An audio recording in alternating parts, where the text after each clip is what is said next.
வணக்கம், நான் மதுவந்தி பேசுறேன்.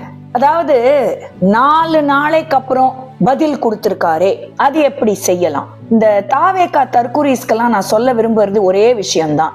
கரூர்ல 41 பேர் செத்தப்புறம் ஓடி போய் வீட்டுக்குள்ள ஒளிஞ்சுக்கிட்டு 4 நாளைக்கு அப்புறம் தான் உங்க தலைவர் வீடியோவே போட்டாரு. திரு விஜய் அவர்களை பார்க்க வந்த பொதுமக்கள், குழந்தைகள், பெண்கள் எல்லாம் இருந்து கலந்த அந்த 41 பேரு செத்ததுக்கு அப்புறமா ஓடி போயிட்டு வீட்டுல ஒளிஞ்சுக்கிட்டு 4 நாளைக்கு அப்புறம் தான் உங்க தலைவர் திரு விஜய் அவர்கள் வீடியோ போட்டாரு.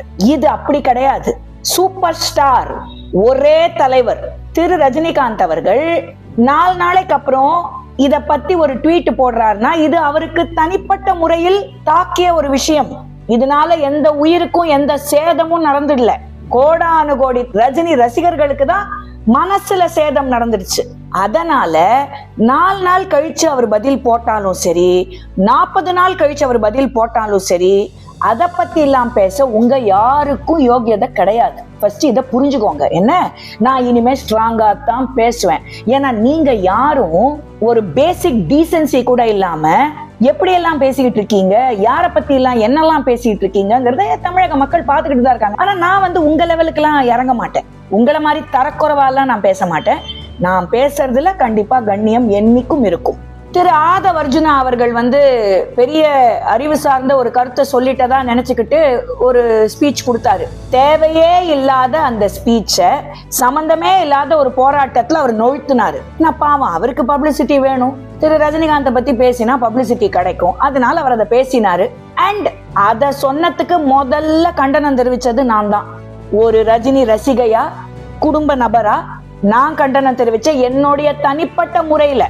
That was on a personal note. நான் பண்ணது. ஏன்னா எனக்கு அது சுத்தமா பிடிக்கல. அதுக்கு எனக்கு வந்த கமெண்ட்ஸ் இருக்கு தெரியுமா?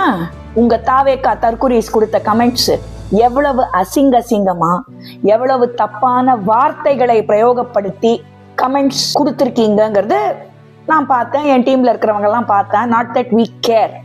ஆனா பெண்களுக்கு நான் தமிழ்நாட்டுல அப்படியே பாதுகாப்பு கொடுத்து கிழிச்சிருவேன், நண்பா நண்பி, இரட்டை யானை, பெண்களுக்கு தங்கத்தை கொடுப்பேன், பெண்களுக்கு பிறந்த குழந்தைங்களுக்கு தங்க மோதிரம் கொடுப்பேன், இப்படி எல்லாம் பேசுற தாவேகா தலைவர், ஒரு வீட்லயும் ஒரு விஜய் இருக்கான், ஒரு விஜய் இருக்கான்னு பேசுற தாவேகா தலைவர் இந்த கமெண்ட்ஸ் எல்லாம் பாக்கலீங்களா?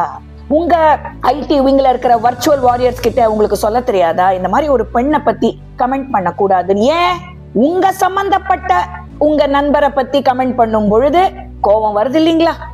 அது ஒரு திரைப்பட நடிகர் ஒரு விஷயத்த சொன்னதுக்கு கோபம் வருது இல்லீங்களா? அப்ப பேசுறீங்க இல்லீங்களா? எனக்கு புரியல.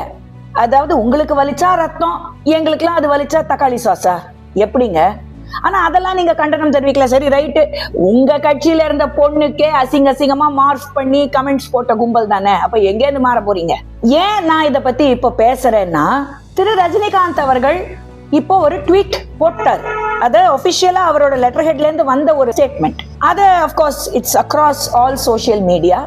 அதுல அவர் ரொம்ப தெளிவா தாவேகா கட்சியின் தலைமை பொறுப்பில் இருக்கும் திரு ஆதவ் அர்ஜுனா அவர்கள் சமீபத்தில் என்னை பற்றி உண்மைக்கு மாறான ஒரு கருத்தை தெரிவித்திருந்தார். அவருடைய அவதூறு கருத்தை கண்டித்து எனக்கு ஆதரவாக குரல் கொடுத்த தமிழக சட்டமன்ற எதிர்க்கட்சி தலைவர் மதிப்புக்குரிய எடப்பாடி திரு பழனிசாமி, தமிழக பாஜக தலைவர் திரு நயினார் நாகேந்திரன், மத்திய அமைச்சர் திரு எல் முருகன், தமிழக அமைச்சர் திரு ரகுபதி, திரு தொல் திருமாவளவன், திரு SP வேலுமணி, நண்பர் திரு அண்ணாமலை, திரு அர்ஜுனமூர்த்தி, திரு அன்புமணி ராமதாஸ், திரு GK வாசன், திரு ஜான் பாண்டியன், திரு புகழேந்தி மற்றும் பல கட்சி அரசியல் தலைவர்கள், திரு அமீர், திரு G தனஞ்சயன் மற்றும் திரை உலக நண்பர்கள் மற்றும் திரு நக்கீரன் கோபால், சாணக்கியா திரு ரங்கராஜ் பாண்டே மற்றும் ஊடகத்துறையினர், என்னை வாழ வைக்கும் தெய்வங்களான ரசிக பெருமக்கள் அனைவருக்கும் என்னுடைய மனமார்ந்த நன்றியை தெரிவித்துக் கொள்கிறேன். காலம் பேசாது, ஆனால் காத்திருந்து பதில் சொல்லும். வாழ்க தமிழ்நாடு, வளர்க தமிழ் மக்கள், ஜெய் ஹிந்த். இதுதான் திரு ரஜினிகாந்த் அவர்கள் கொடுத்திருக்கிற ஸ்டேட்மெண்ட். அதாவது அவர் இத்தனைக்கும் கவுண்டரே கொடுக்கல. கவுண்டர் கொடுக்கறதுக்கு முன்னாடியே என்ன டென்ஷனுங்கிறீங்க இந்த தாவேக்கா கூடாரத்துல. ஐயோ ஒன்னும் சொல்லல. காலம் பேசாதுன்னு சொன்னதுக்கே எல்லா தற்குறிங்களும் எப்படி இப்படி பேசலாம், இத பத்தி பேசலாம், அதை பத்தி பேசுறார், இத பேசல அத பேசல. Hello, he is not a politician, he is a neutral person, he is the superstar of Indian cinema. Okay, இதை நான் மட்டும் சொல்லல, பாம்பேல இருக்கிறவங்க, கேரளால இருக்கிறவங்க, கர்நாடகால இருக்கிறவங்க, ஆந்திரால இருக்கிறவங்க எல்லாரும் சொல்றாங்க. ஓகேங்களா? நவ் அவரு பொது விஷயங்களை பத்தி ஏன் பேசல? தமிழ்நாட்டுல நடக்கிற லா அண்ட் ஆர்டர் பிரச்சனைய பத்தி ஏன் பேசல? இத பத்தி மட்டும் ஏன் பேசுறாருன்னா, அவர் உங்க தலைவரோட வீட்டு பிரச்சனையை பத்தியும் பேசலீங்களே, உங்க தலைவருக்கு நடந்திருக்கிற எந்த பிரச்சனையை பத்தியும் பேசலீங்களே.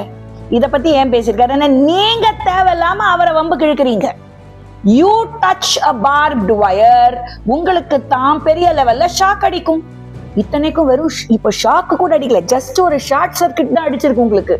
சிம்பிள். காலம் பேசாது, இதுக்கே உங்களுக்கு எல்லாம் இவ்வளவு வருது டென்ஷன். இது 3 முகம்ல ஒரு டைலாக் வரும், அதுல அவரு செந்தாமரை சொல்லுவாரு, என்னை பத்தி சொல்லுங்க, ஒரு சின்ன 3 வயசு குழந்தை கூட அதோட வாயை முடிக்கும் அப்படின்னு.